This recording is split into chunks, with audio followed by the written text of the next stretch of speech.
Welcome back to another episode of Automotive Insight. Customer states that they're hearing a rattle sound under the hood. It gets a lot more noticeable with the AC on. And upon further inspection, we see that the tensioner is rattling, so we're going to be replacing the tensioner and a new serpentine belt. So let's get to it.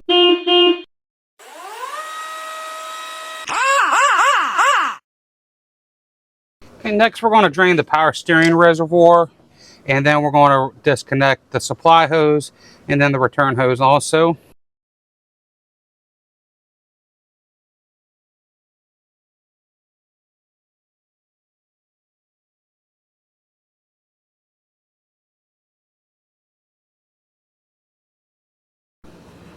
Okay, next we're going to remove these two 10mm bolts. We're going to get this bracket out of the way, and then we're also going to disconnect the return hose from the bracket.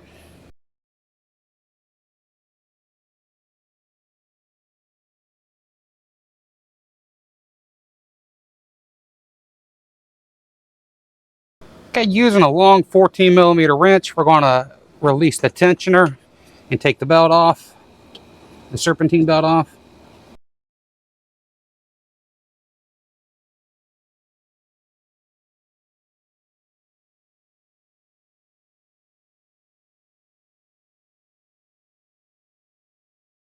Next, we're going to remove the pressure hose. They are held in with two 10mm bolts.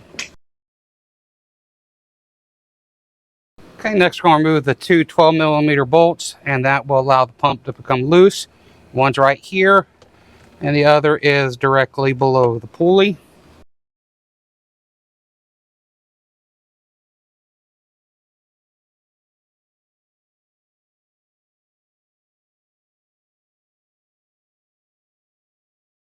Okay, with the power steering pump out of the way, we can get access to the tensioner bolts.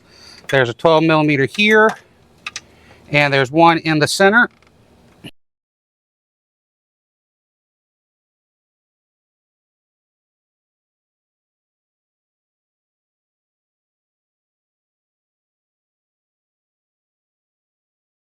So there's a third bolt holding the tensioner on.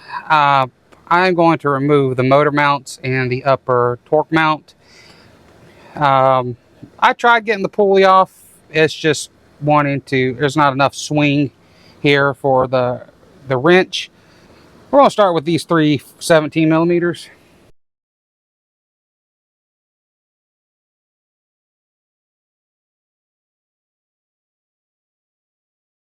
Next, we'll remove these three bolts and that nut.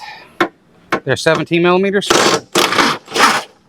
Now, I do have a jack stand under the engine to hold it up. Correction, these are 19mm.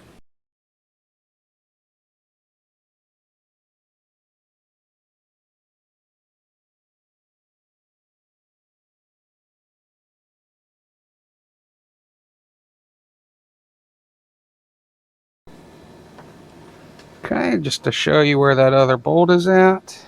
That other bolt is right there. That is what we were after.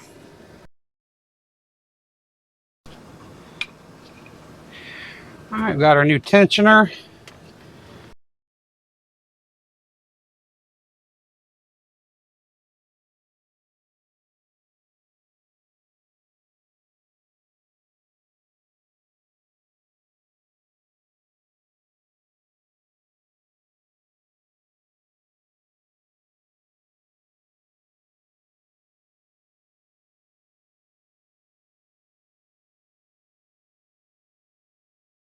All right, before we put the power steering back on, we're going to put our new serpentine belt in place because this is kind of a tight fit.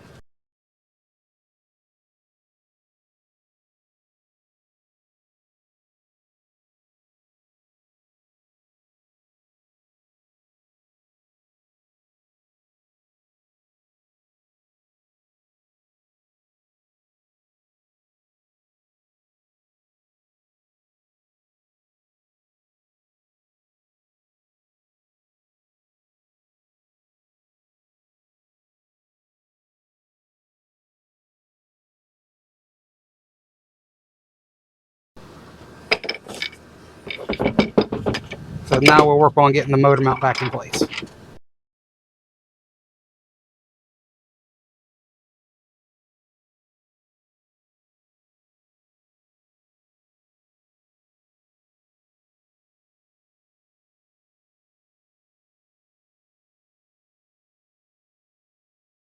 We got our 17 in, our 19 nut and bolt in.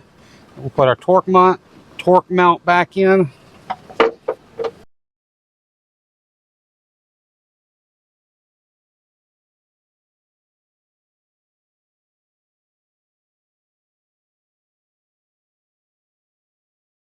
Before we put our reservoir back in, we're going to put our power steering pump in.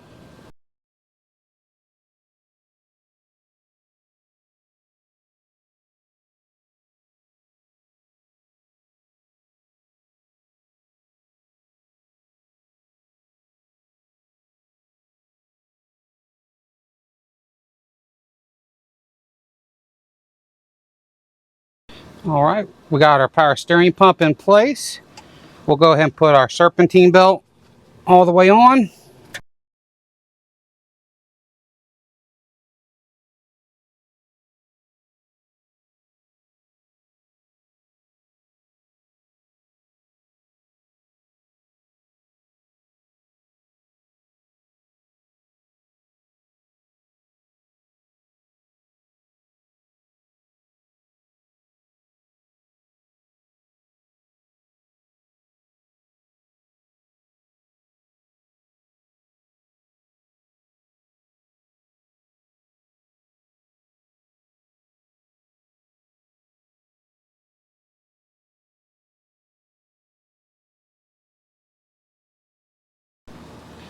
All right, got our belt on. We'll put our bracket and reservoir back in place.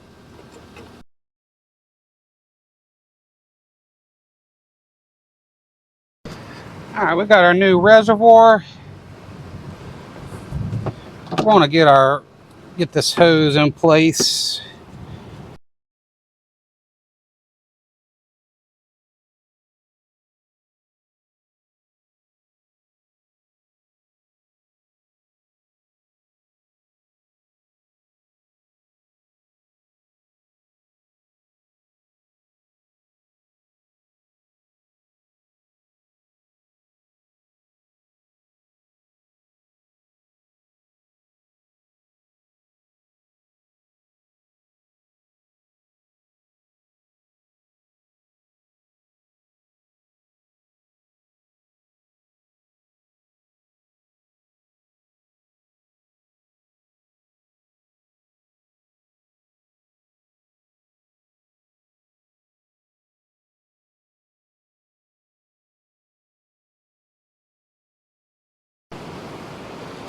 So I highly recommend replacing this hose and make sure you're using a new O-ring here for the inlet, because this hose and O-ring are notorious for causing whining noise.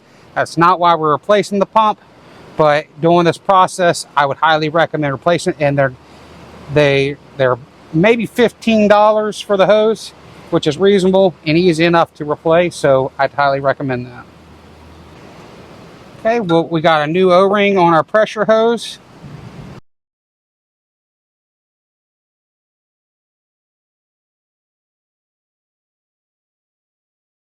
We got everything back together. We added our power steering fluid. What I like to do is I'll fill it up. I'll start it and let it run for maybe half a second, shut it off, check my level, add a little more, and do that a few times. And then I'll crank it up and let it run and set the level from that. That helps prevent it from aerating the fluid and whining a lot, and then it takes a while for all the air to get out that way. Well, that's going to wrap up the trifecta here. The alternator failed. The battery light was on. It wasn't charging. The tensioner was rattling sometimes when the AC compressor was kicking on, and the power steering pump had failed. So realistically, with this repair, getting all the way down to the alternator, the power steering pump has to come off and the tensioner has to come off. So we did a Honda OEM tensioner. I've had some bad luck with the aftermarket tensioners, and we installed a new serpentine belt also. So I would probably charge about 2.5 hours for this whole repair, just because a lot of it kind of runs together. The OEM tensioner, about $150 to $200. Well, that's gonna wrap it up. I mean, I have all your answers. Hopefully it's some. That being said, see you on the next one. Said I'll pick you up